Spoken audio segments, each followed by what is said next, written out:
Esta chamada está sendo gravada. Boa noite a todos. Estamos iniciando mais um estudo de O Livro dos Espíritos. Hoje, 3 de novembro de 2023, estamos transmitindo ao vivo aqui de Curitiba. Este estudo é organizado pela Sociedade Espírita Obreiro do Senhor, daqui da cidade. E sempre nós comentamos no início, que muitas pessoas às vezes nos acompanham aí pelos canais do YouTube, né?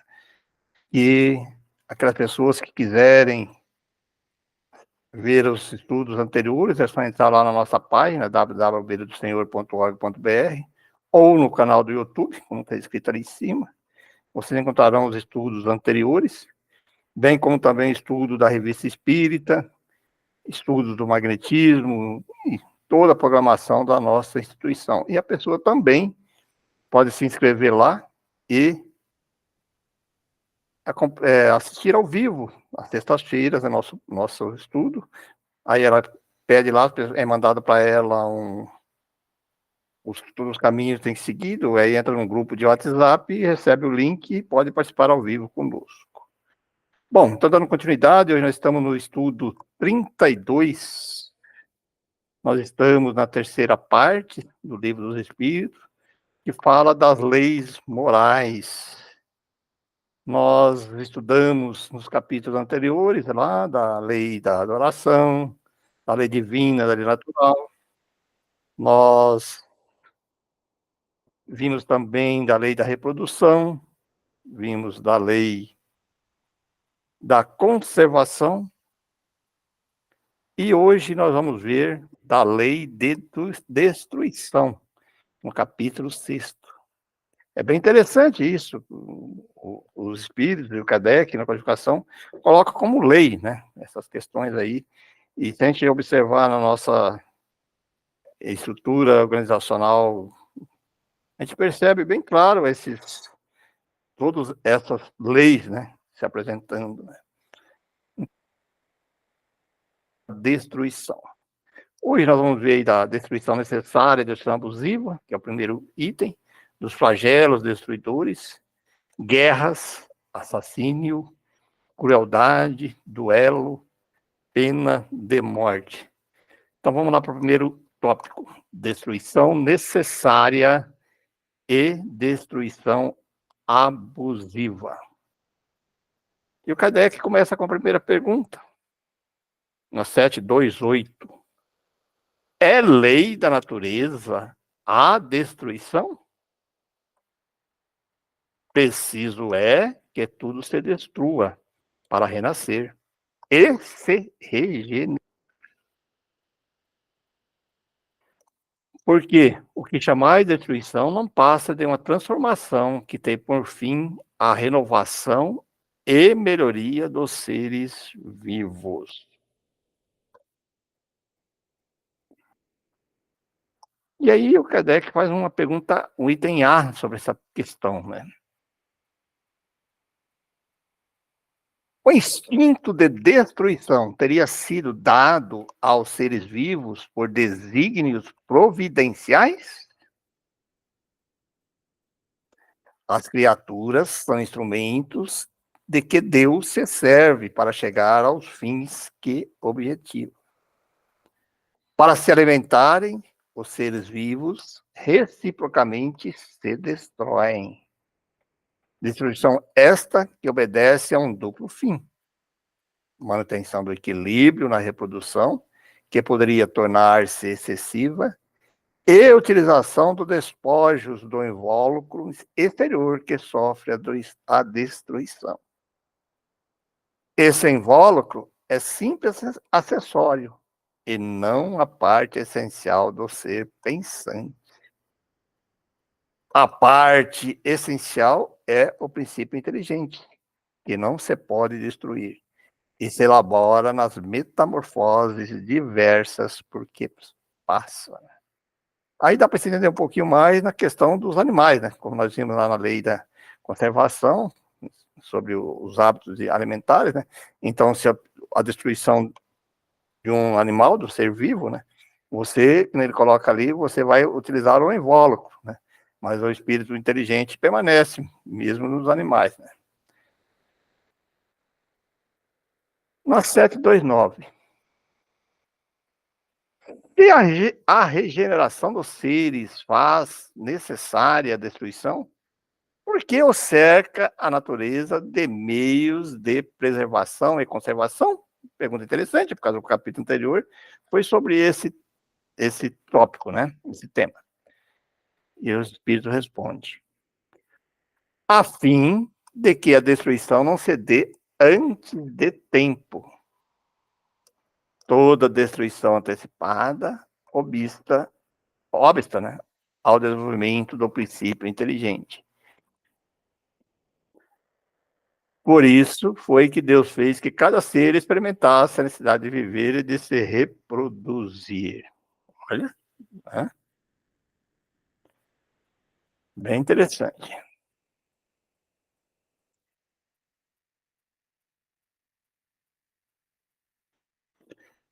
Uma vez que a morte, na 730, uma vez que a morte nos faz passar uma vida melhor, nos livra dos males desta, sendo, pois, mais de desejar do que temer. Porque ele tem o homem instintivamente tal horror que ela lhe é sempre motivo de apreensão? Resposta: já dissemos que o homem deve procurar prolongar a vida para cumprir a sua tarefa. Tal motivo porque Deus lhe deu o instinto de conservação, instinto que o sustenta nas provas. A não ser assim, ele muito frequentemente entregaria ao desânimo. A voz íntima que induz a repelir a morte lhe diz que ainda pode realizar alguma coisa pelo seu progresso. A ameaça de um perigo constitui aviso para que se aproveite a dilação que Deus lhe concede. Mas, ingrato, o homem rende graças mais vezes à sua estrela do que ao seu Criador. Uma 731.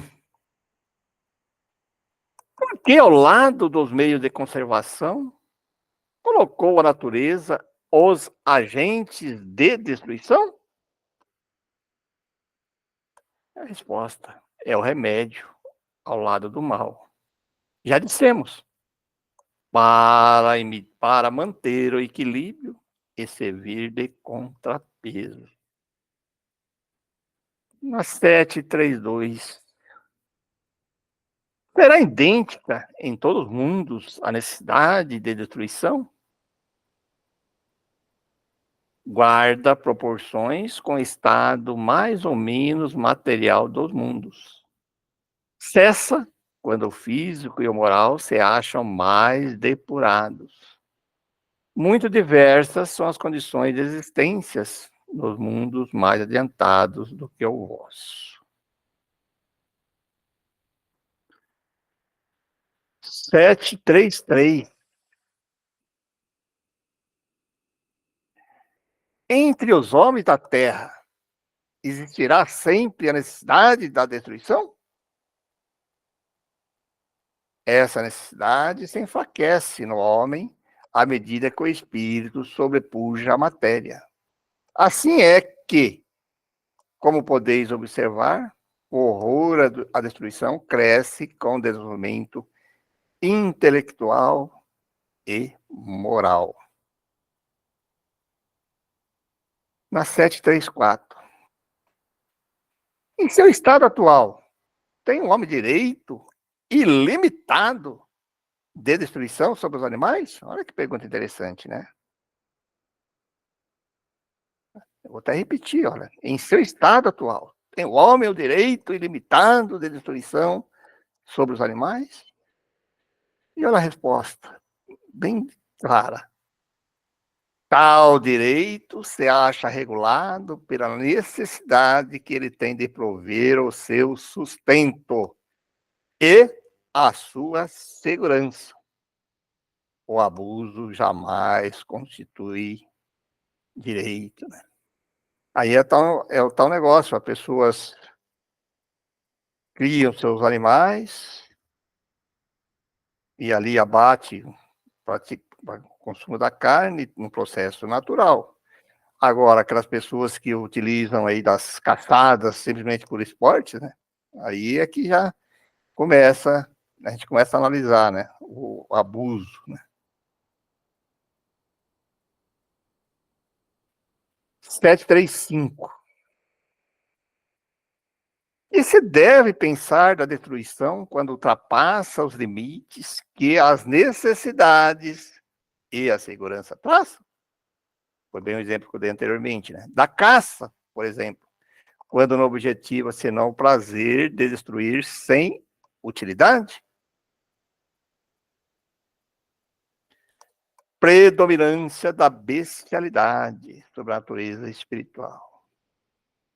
Toda destruição que excede os limites da necessidade é uma violação da lei de Deus.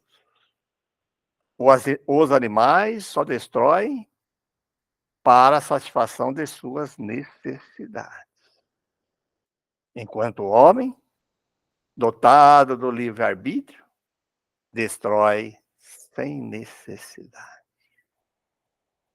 Terá que prestar contas do abuso da liberdade que lhe foi concedida, pois isso significa que cede aos maus instintos.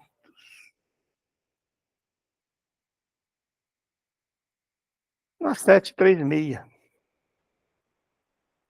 Especial merecimento terão os povos que levam ao excesso, ao escrúpulo, quanto à destruição dos animais? Interessante essa pergunta também, né? Esse excesso, no tocante a um sentimento louvável, vou repetir, esse excesso no tocante a um sentimento louvável em si mesmo, se torna abusivo, e seu merecimento fica neutralizado por abuso de muitas outras espécies. Entre tais povos, há mais temor supersticioso do que verdadeira bondade. Nós comentamos aí, alguns dizem que não come carne de um certo tipo de animal, ou protege algum tipo de uma ave, alguma coisa assim, mas e no restante, né?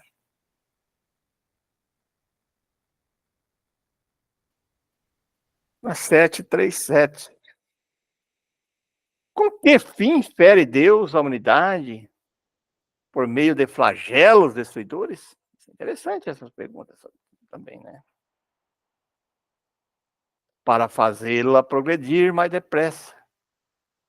Já não dissemos ser a destruição a necessidade para a regeneração moral dos espíritos, que em cada nova existência sobe um degrau na escala do aperfeiçoamento? Preciso é que se veja objetivo para que os resultados possam ser apreciados.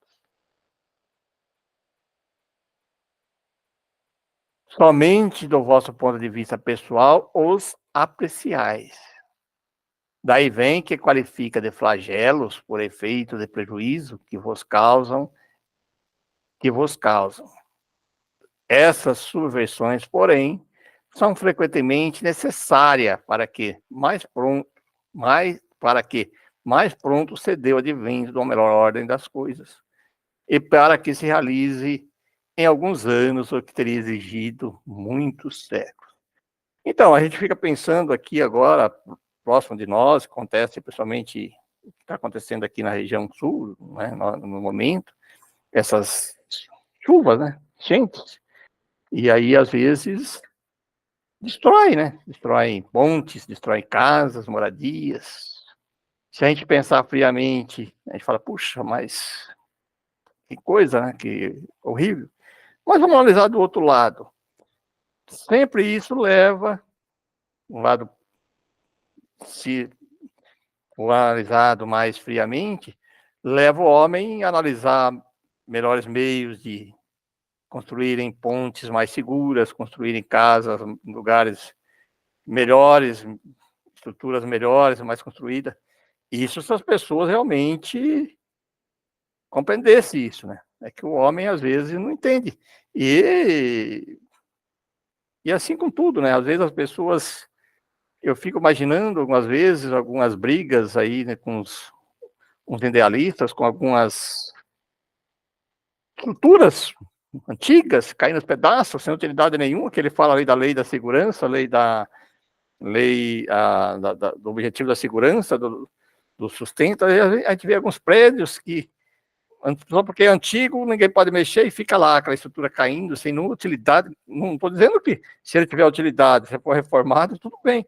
E aí fica lá décadas e décadas e décadas, a gente vê, indo para o lado eleitoral, a gente vê algumas coisas lá, patrimônio tombado, não pode mexer.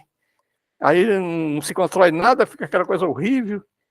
Aí, de repente, vem um tornado, vem um cliente está falando, um flagelo qualquer, e destrói tudo aquilo. Então, o homem também tinha que pensar qual é o objetivo das coisas. Né? Tudo tem que ter uma finalidade. Né?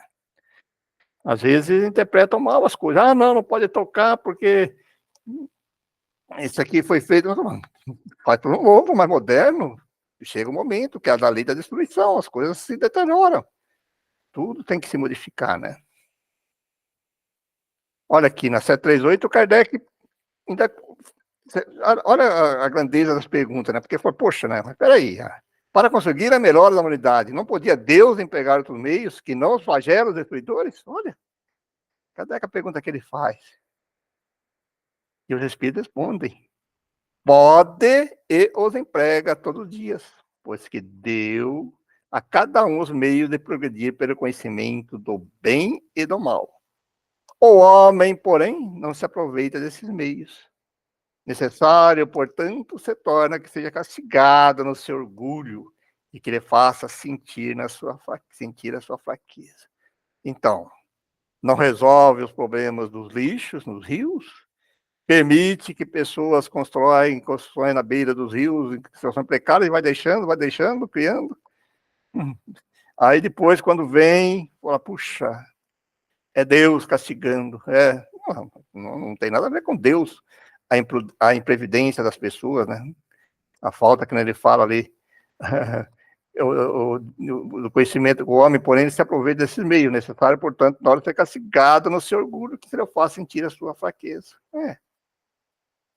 E o Kardec continua, faz uma pergunta, né, que é bem interessante isso mesmo, para a gente refletir. É aquelas perguntas que eu acho que muitos de nós vamos fazendo, né? Fala, poxa, por quê, né? E no item A, olha, mas nesses flagelos também sucumbem o homem de bem como perverso. Será justo isso? Olha que pergunta, né? Bem nesse sentido que eu estava comentando anteriormente, ele falou, mas poxa, mas peraí, vai tanto justo como o mal, né? Aí o Espírito responde: durante a vida, o homem tudo refere ao seu corpo. Nós, principalmente que somos espíritas, nós tínhamos que ter essa convicção, que nós não somos o corpo, né? Nós utilizamos o corpo. Né? Entretanto, de maneira diversa, pensa depois da morte. Ora, conforme temos dito, a vida do corpo bem pouca coisa é. Um século no vosso mundo não passa de um relâmpago na eternidade.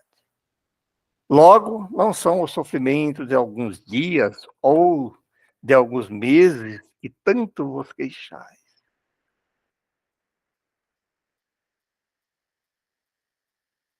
Representam um ensino que se vos dá e que vos servirá no futuro. Os espíritos que existem e sobrevivem a tudo formam o mundo real. Está lá na questão 85, né? E ele continua. Esses, os filhos de Deus, e objeto de toda a sua solicitude. Os corpos são meros disfarces com que eles aparecem no mundo. Por ocasião das grandes calamidades que diziam os homens, O espetáculo é semelhante ao de um exército, cujos soldados, durante a guerra, ficassem com seus uniformes estragados, rotos ou perdidos. O general se preocupa mais com seus soldados do que com os uniformes dele. Olha, gente, nós, né, que estudamos a doutrina espírita, a filosofia espírita, olha, como nós temos que ainda desmaterializarmos, né, tirarmos essa valorização excessiva, né, para o nosso corpo, para os nossos bens materiais, né. Estamos longe, mas estamos buscando. E assim o Kardec ainda continua, né? É como fosse nós. Eu sempre imagino assim, né? Como, putz, mas Mas nem por isso as vítimas desses flagelos deixam de ser. O Kardec foi incisivo. Mas nem por isso as vítimas desses flagelos deixam de o ser. É verdade. Se considerais a vida qual ela é, e quão pouca coisa representa com relação ao infinito, menos importância lhe daríeis. Em outra vida, essas vítimas acharão amplas compensação aos seus sofrimentos, se souberem suportá-los sem murmurar. Olha que resposta, né, gente? Por isso que eu sempre falo, né? Se a gente vê aí algumas linhas religiosas, outras linhas de filosofias, mas se nós tirarmos dessas filosofias, de todas essas linhas, se nós tirarmos a reencarnação, aí nós vamos cair sempre que Deus é injusto mesmo, porque daí não conseguiríamos entender isso, né? Refletir sobre essas questões que são colocadas dessa maneira, né? Das pluralidades da existência, né? E aí o Kardec faz um comentário dele sobre essas questões. Venha por um flagelo, a morte, ou por uma causa comum. Ninguém deixa por isso de morrer, desde que haja soado a hora da partida. A única diferença, em caso de flagelo, é que maior número parte ao mesmo tempo. Se pelo pensamento pudéssemos elevar-nos de maneira a dominar a humanidade e abrangê-la em seu conjunto, esses tão terríveis flagelos não pareceriam mais do que passageiras tempestade no destino do mundo.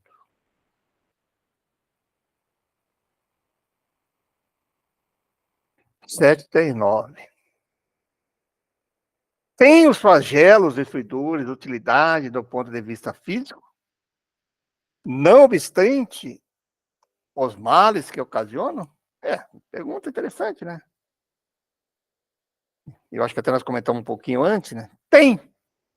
Muitas vezes muda as condições de uma região.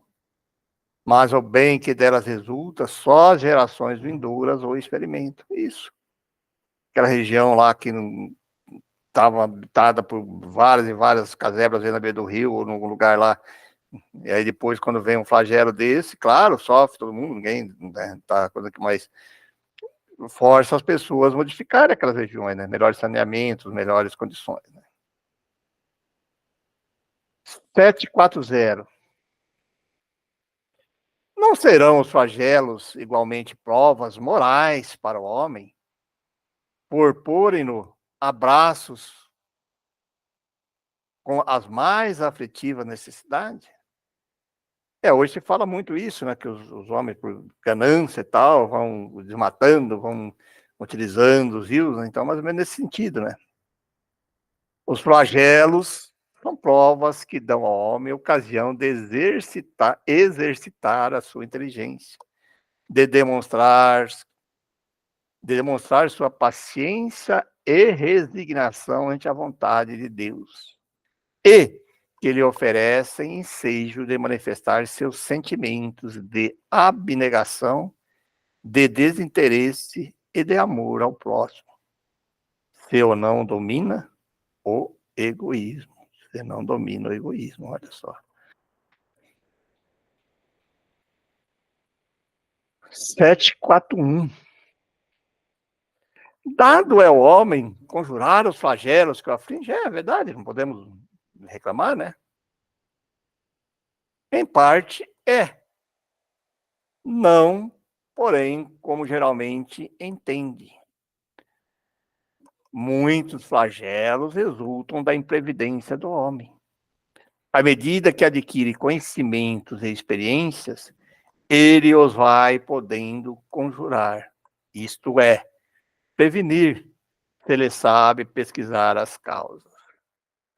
Contudo, entre os males que afligem a humanidade, alguns há de caráter geral, que estão nos decretos da providência, e dos quais cada indivíduo recebe mais ou menos o contragolpe. A esses nada pode o homem opor, a não ser a sua submissão à vontade de Deus.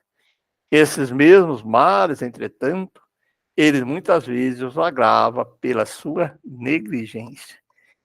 A gente percebe isso claramente, assim, nas regiões, daqueles países que tem muitos terremotos e muitos furacões. Os prédios que eles constroem lá, eles já fazem a prova de tudo isso, né? Eles vão aprendendo que ele vai inibindo um pouco o efeito disso, né? Não totalmente como ele fala, né? Então eles já fazem edifícios, fazem pontes, ferrovias, de uma maneira que consiga suportar isso, né? Naqueles países que preocupam muito mais com os povos, eles já se previnem meios das pessoas se abrigarem, de todas essas infraestruturas que dão segurança para a população, né? E aí o Kardec faz um comentário, né, sobre esses artigos, sobre essas questões.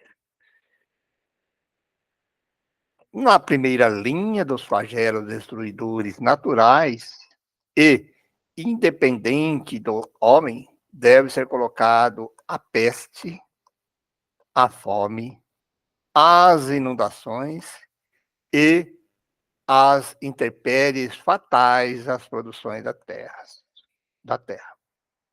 Não tem, porém, o homem encontrado nas ciência, nas obras de arte, no aperfeiçoamento da agricultura, nos afolhamentos e nas irrigações, no estudo das condições higiênicas, meios de impedir, ou quando menos, de atenuar muitos desastres? Isso que nós estávamos comentando, né? Certas regiões outrora assoladas por terríveis flagelos não estão hoje preservadas deles?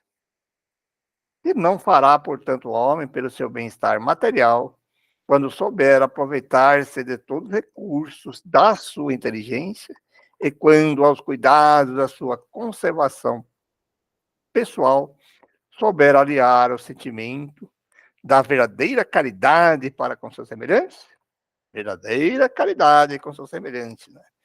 Porque também existe muitos aproveitadores que, às vezes, com objetivo, falando de caridade, mas eles aproveitam isso para criar alguns, digamos assim, soluções fictícias aí para explorar as pessoas, né? E fazerem fortunas aí, né? Que pensam nas coisas materiais. E agora sobre o outro tópico, né? Que é guerras, né? Também que é bem interessante esse tópico, né? E é que impele o homem à guerra? Predominância da natureza animal sobre a natureza espiritual. Transbordamento das paixões. No estado de barbárie, os povos um só direito conhecem, o do mais forte.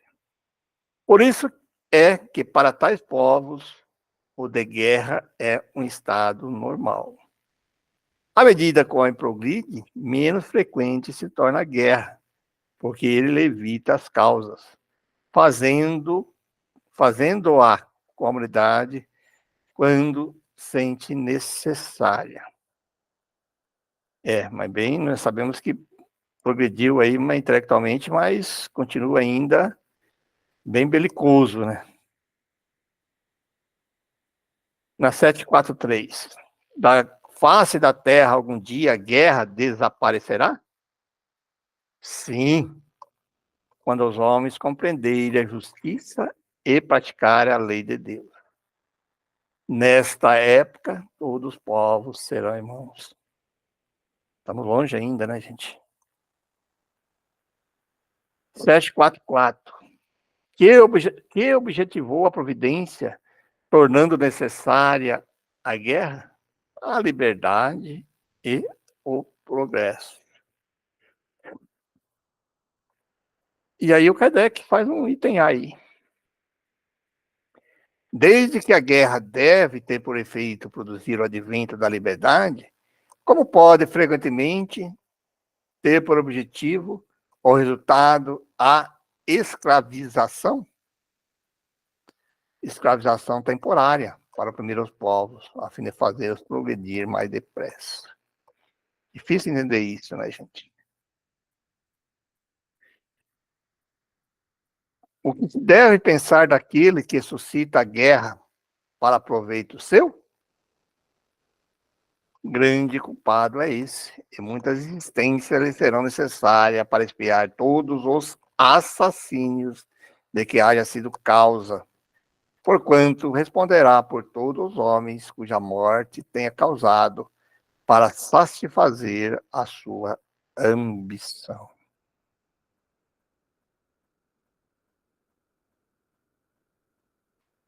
Na questão das guerras ali, assim, a gente, Kardec foi em 1857, se a gente pensar assim na Segunda Guerra Mundial, né, que foi uma terrível, né, com milhões e milhões, mas caindo nessa linha de pensamento que o Espírito responde ali, o pós-guerra ali, houve um progresso muito grande, né? Porque daí, primeiro, houve um progresso até das pessoas se unirem mais, no primeiro momento, e tecnologicamente também houve uma seção muito grande que aproveitava todas aquelas questões de engenharia, de todas aquelas questões ali para benefício, né? Então houve um progresso pós-guerra depois, né? Claro que a guerra foi uma calamidade, que nem ele diz ali, foi uma coisa terrível, mas em seguida sempre tem essas questões aí, né? Cria-se a ONU, cria-se organizações, cria tudo que tenta evitar, né? Pelo menos temporariamente, isso acalmou os ânimos. Mas hoje nós estamos percebendo que está bem aquecida aí as questões por esse ponto. Né? E aí agora outro tema aqui, o assassínio, né? É crime aos olhos de Deus o assassínio? Grande crime, porque aquele que tira a vida do seu semelhante corta o fio da existência de expiação ou demissão. Aí é que está o mal. 747. É sempre do mesmo grau a culpabilidade em todos os casos de assassínio? Já temos dito, Deus é justo, julga mais pela intenção do que pelo fato. Aí é sempre a gente vem falando, e se a gente prestar atenção nos estudos anteriores, essa resposta é bem constante, tudo depende, né? Mas não é que depende do lado, depende, quando ele fala, das questões da intenção, do que ele fala, né? Pelo fato. Bem interessante isso. 748. Olha aí, ó. Em caso de legítima defesa, excusa Deus o assassínio? A resposta: só a necessidade eu posso excusar, mas desde que o agredido possa preservar sua vida sem atentar contra a do seu agressor, deve fazê-lo.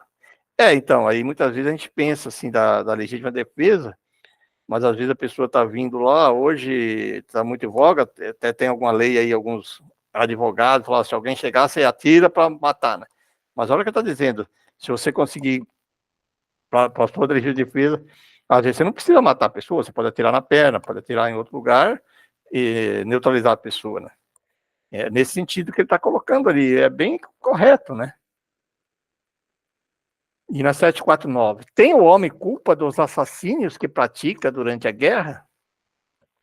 É uma questão bem interessante também, né? Você é soldado, você é um policial, vamos dizer assim, que também não deixa de ser uma guerra, né? Não, quando constrangido pela força. mas é culpado das crueldades que cometa, sendo-lhe também levado em conta os sentimentos de humanidade com que proceda. Na 750, essa é muito interessante. Qual o mais condenável aos olhos de Deus? O parricídio ou o infanticídio? Ambos o são igualmente, porque todo crime é um crime. E era 751. Como você explica que entre alguns povos já adiantados sob o ponto de vista intelectual, o infanticídio seja um costume e esteja consagrado pela legislação? O desenvolvimento intelectual não aplica a necessidade do bem. Um espírito superior à inteligência pode ser mal.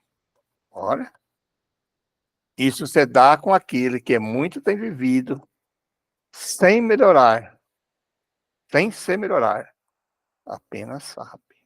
Olha que resposta, hein? Crueldade, outro tópico.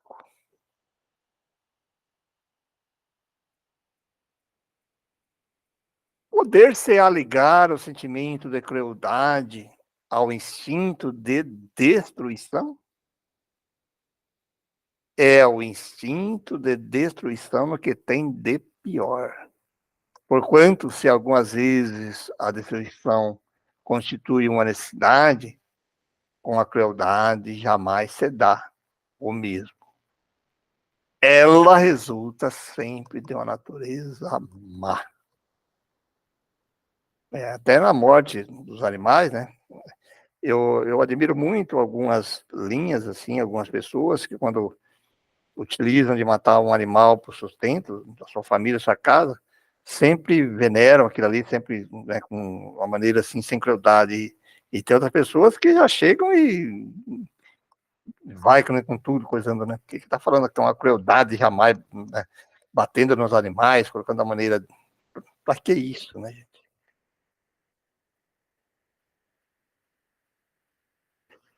Na 753, por que razão a crueldade forma o caráter predominante dos povos primitivos? Nos povos primitivos, como lhes chamas a matéria, prepondera sobre o espírito. Eles se entregam aos instintos do bruto, e como não experimentam outra necessidade, além das da vida do corpo, só da conservação pessoal cogitam, e é o que os torna, em geral, cruéis. Ademais, os povos de imperfeito desenvolvimento se conservam sob o império de espíritos também perfeitos, que lhes são simpáticos, até que povos mais adiantados venham a destruir ou enfraquecer essa influência.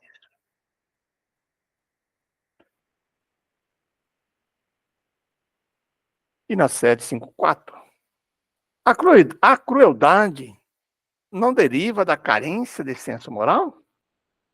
Olha a pergunta e olha a resposta. A crueldade não deriva da carência de senso moral? Pergunta que ela fez. E aí, olha como é que o Espírito responde. Diz-lhe da falta de desenvolvimento do senso moral. Não digas da carência, porquanto o senso moral existe como princípio em todos os homens. E é esse senso moral que dos seres cruéis fará mais tarde seres bons e humanos. Ele, pois, existe no selvagem, mas como princípio do perfume no germe da flor, que ainda não desabrochou. Acho que é interessante a gente entender isso, né? Porque a gente sempre tem que entender que ali sempre vai ter um germezinho ali nele, que as pessoas conseguem trabalhar e conseguem reverter, né? Aí o Kardec faz um comentário sobre essa questão, né? Em estado rudimentar ou latente, todas as faculdades existem no homem. desenvolve-se conforme eles sejam mais ou menos favoráveis às circunstâncias. O desenvolvimento excessivo de umas detém ou neutraliza o das outras. A sobrecitação dos instintos. A sobrecitação dos instintos materiais abafa, por assim dizer, o senso moral, como o desenvolvimento do senso moral enfraquece pouco a pouco as faculdades puramente animais.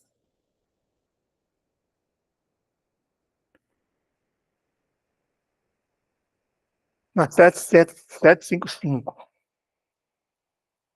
Como pode dar-se que no seio da mais adiantada civilização se encontre seres, às vezes, tão cruéis quanto selvagens?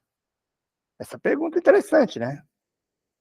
Como se pode, né? Olha que no seio da mais adiantada civilização se encontram seres, às vezes, tão cruéis quanto selvagens. Hoje nós percebemos isso, né? E olha a resposta. Do mesmo modo que numa árvore carregada de bons frutos se encontram verdadeiros abortos. Então, se quiseres, selvagens que da civilização só têm o exterior, lobos extraviados em meios de cordeiros. Espíritos de ordem inferior e muito atrasados podem encarnar entre homens adiantados, na esperança de também se adiantarem, mas desde que a prova é por demais pesada, predomina a natureza primitiva. Né?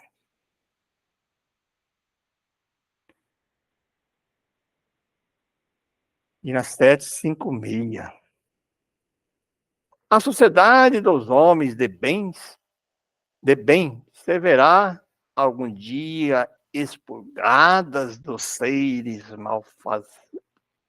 malfazejos? Perguntem. A humanidade progride. Esses homens em que o instinto do mal domina e que se acham deslocados entre as pessoas de bem, desaparecerão gradualmente, como o mau grão se separa do bom quando este é joeirado, mas desaparecerão para renascer sob outros invólucros. Como então terão mais experiência, compreenderão melhor o bem e o mal. Tem disso um exemplo nas plantas, nos animais, que o homem há conseguido aperfeiçoar, desenvolvendo neles qualidades novas. Pois bem, só ao cabo de muitas gerações o desenvolvimento se torna completo. É a imagem das diversas existências do homem. Duelo. Olha o outro tópico. Pode-se considerar, na 757, pode-se considerar o duelo como um caso de legítima defesa? A resposta: não. É um assassínio. É um costume absurdo, digno dos bárbaros. Com a civilização mais adiantada e mais moral, o homem compreenderá que o duelo é tão ridículo quanto os combates que outrora se consideravam como o juízo de Deus. 758. Poder-se-á considerar duelo como assassínio por parte daquele que, conhecendo a sua própria fraqueza, tem quase a certeza de que sucumbirá? A resposta: é um suicídio. Ah. E quando as probabilidades são as mesmas para ambos? Ambos os dualistas. Haverá assassínio ou suicídio? Um e outro. Olha só. Aí o Kardec comenta sobre essas questões. Em todos os casos, mesmo quando as probabilidades são idênticas para ambos, os combatentes, o duelista incorre em culpa primeiro, porque atenta fiamente e de propósito deliberado contra a vida de seu semelhante. Depois, porque expõe inutilmente a sua própria vida, sem proveito para ninguém.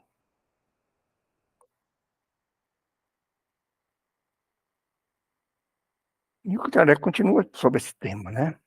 Na 759. Que valor tem o que se chama ponto de honra em matéria de duelo? Orgulho e vaidade. Orgulho e vaidade. Dupla chaga da humanidade. E o Kardec faz uma pergunta aí. Mas não há casos em que a honra se acha verdadeiramente empenhada e que uma recusa fora covardia? Ah, interessante, né? Isso depende dos usos e costumes. Cada país e cada século tem esse respeito, um modo de ver diferente. Quando os homens foram melhores e estiverem mais adiantados em moral, compreenderão que o verdadeiro ponto de honra está acima das paixões terrenas e que não é matando, nem se deixando matar, que repararão agravos. É. Aí Kardec comenta, né? A mais grandeza e verdadeira honra em confessar ser culpado o homem, se cometeu alguma falta, ou em perdoar, se de seu, de, e perdoar, se de seu lado esteja a razão, e, qualquer caso que seja o caso, em desprezar os insultos que não podem atingir. Isso é difícil, né, gente? A gente percebe aí nesses crenças que está tendo direto aí, esses alto índice de criminalidades, besta, né? Tudo está ligado a essa questão do orgulho, né? Da vaidade, da honra, né? Terrível. E essa aqui é um outro tópico muito interessante também, né? Pena de morte. Desaparecerá algum dia da legislação humana a pena de morte? A resposta é bem clara.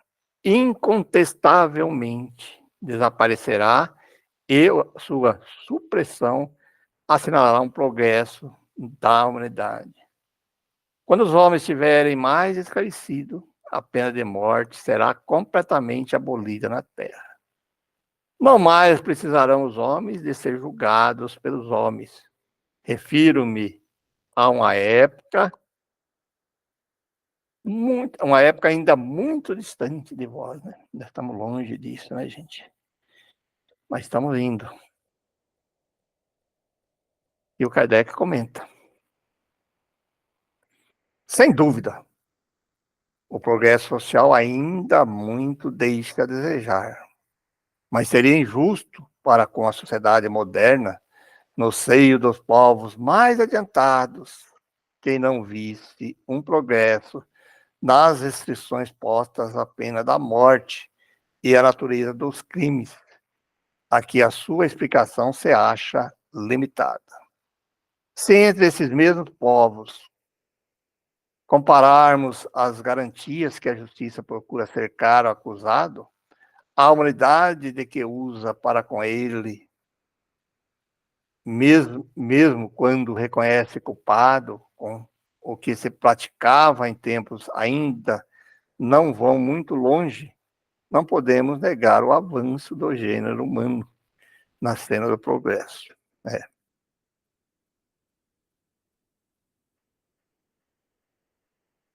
761. A lei de conservação dá ao homem o direito de preservar sua vida. Não usará ele desse direito quando elimina a sociedade um membro perigoso? Olha que pergunta, né, gente? Isso é aquela época. Hoje se fala muito disso, né? Hoje se comenta muito de algumas pessoas ainda aí que fazem horrores aí, né? E aí a resposta dos espíritos, naquela época, hein? Há outros meios de ele se preservar do perigo, que não matando. Ademais, é preciso abrir e não fechar ao criminoso a porta do arrependimento. Mas para isso teria que ter prisões um pouquinho mais preparadas para isso, né? Na 762. A pena de morte que pode vir a ser banida das sociedades civilizadas não terá sido não teria sido de necessidade em épocas menos adiantadas? Necessidade não é o termo. O homem julga necessária uma coisa sempre que não descobre outra melhor. A proporção que se instruiu vai compreendendo melhor que é justo o que é injusto. Repudia os excessos cometidos nos tempos de ignorância, em nome da justiça.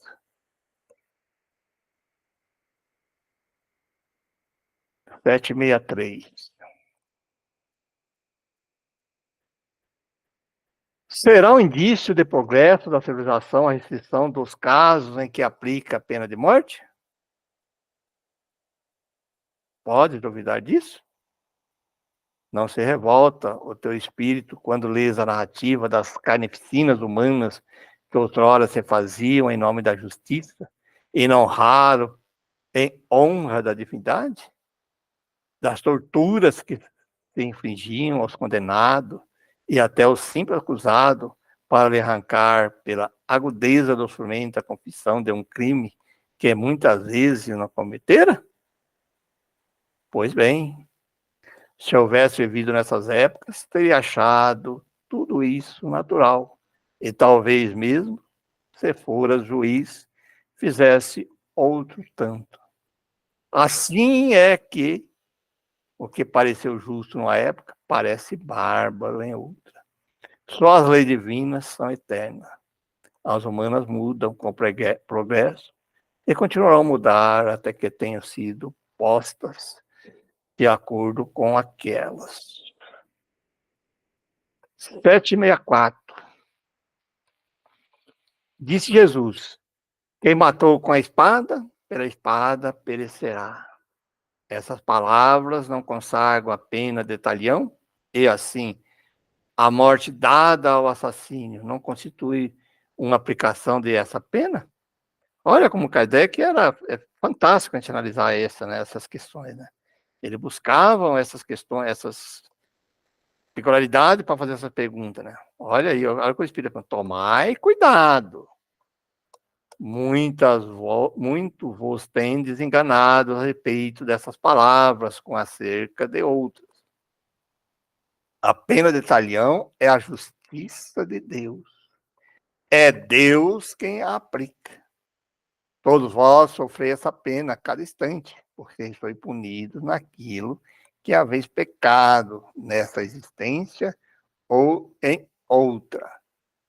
Aquele que foi causa do sofrimento para seus semelhantes, virá achar-se na condição em que sofrerá o que tenha feito sofrer.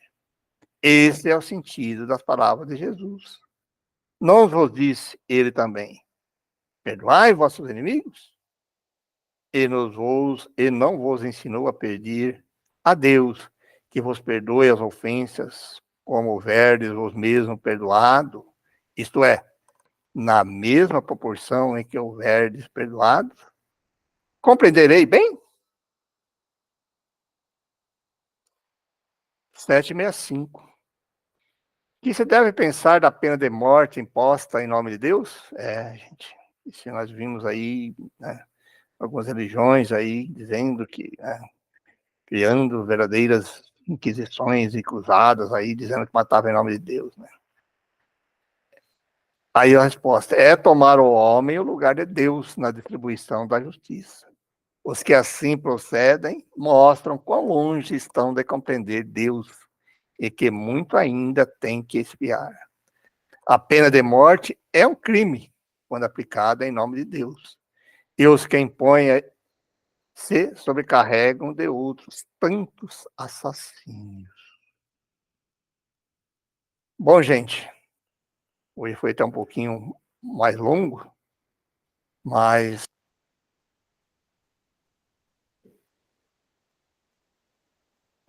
era necessário, né? Fabrício, se quiser comentar alguma coisa, pode comentar.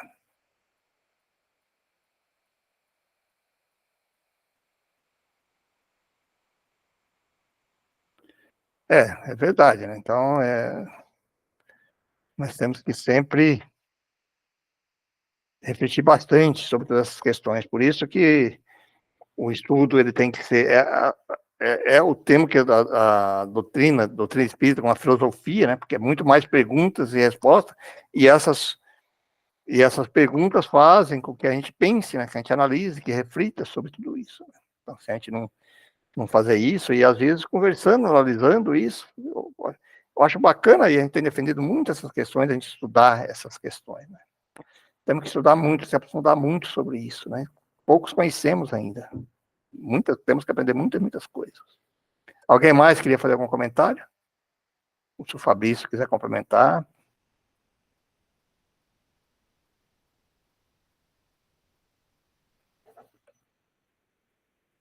Ninguém? Olha aí, gente, mais um tema aí para a gente discutir, né? Na sequência. E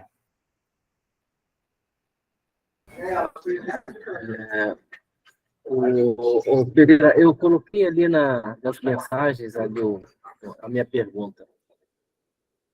Se você pudesse ler ali a última pergunta. É que eu não consigo adicionar ali na mensagem da apresentação. Eu estou com um pouco de dificuldade, mas eu falo. Na questão 759, né, ele fala do duelo de armas.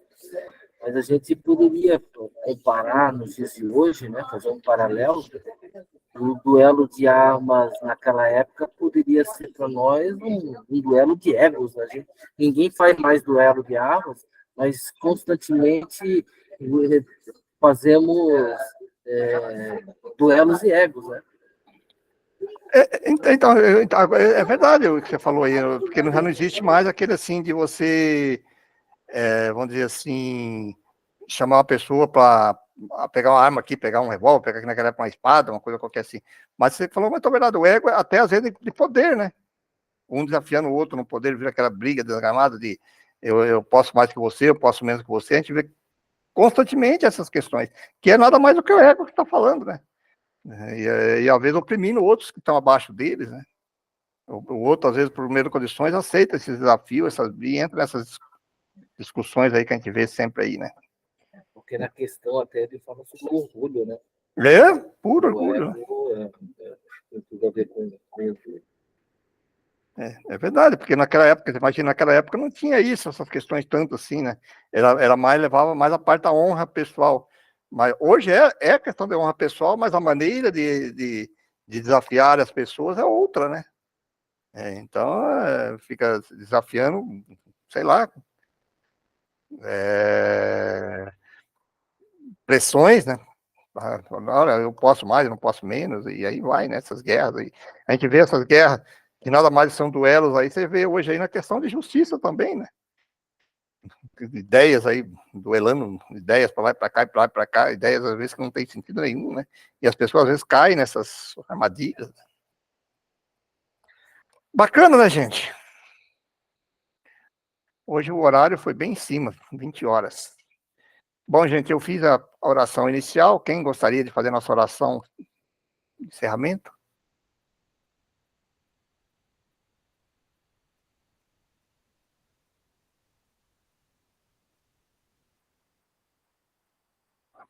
A Juliana, que gosta de fazer oração, você faria para nós?